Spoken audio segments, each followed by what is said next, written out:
محترم سامعین، سلام علیکم۔ ناظرین، قرآن میں ہمارے آباء و اجداد کے خود ساختہ اعمال اور رسم و رواج نہیں ملتے، تو ہم نے کیا کیا کہ ہم نے قرآن کو چھوڑ کر غیر اللہ کا سہارا لینا شروع کر دیا، جس کی وجہ سے فرقہ وارانہ شریعتیں مرز وجود میں آئیں۔ اللہ کی نازل شدہ شریعت پر ایمان کے باوجود اس کا عملی نفاذ ناممکن تو نہیں مگر مشکل ضرور ہو جاتا ہے۔ موجودہ حالات کا مشاہدہ کسی دلیل کا محتاج نہیں۔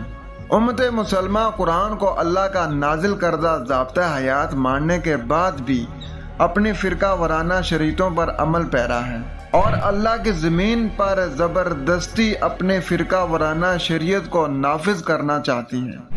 دوسرے فرقے بے بانگے ویل اس کا انکار کرتے ہیں اور وہ اپنی فرقہ وارانہ شریعت کے نفاذ کا زور شور سے مطالبہ کرتے ہیں۔ اس فرقہ وارانہ معاشرے میں قرآن کی نازل شدہ شریعت کا نہ تو علماء پرچار کرتے ہیں اور نہ یہ عوام کا مطالبہ ہے۔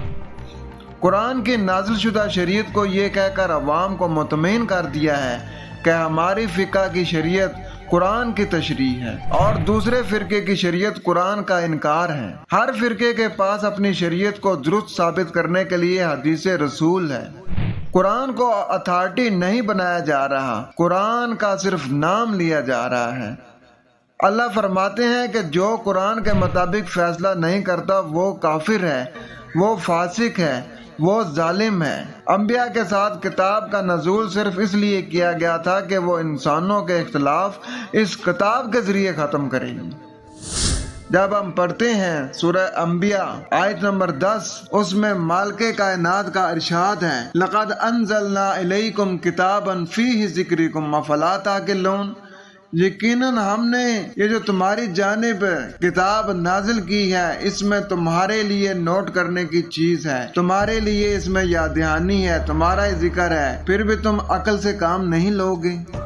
ناظرین، حدیث رسول کے نام پر عوام کو ہی نہیں، بڑے بڑے عوامی لیڈروں کو بھی بیوقوف بنایا جا رہا ہے۔ کوئی ان بے تاج بادشاہوں سے پوچھنے کی جرات ہی نہیں کرتا کہ قرآن کی موجودگی میں تمہاری ضنی اور خود ساختہ شریعتوں کی کیا حیثیت ہے۔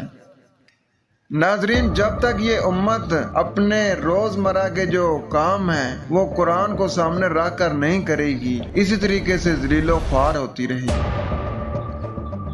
اللہ عمل کرنے کی توفیق عطا فرمائے۔ والسلام۔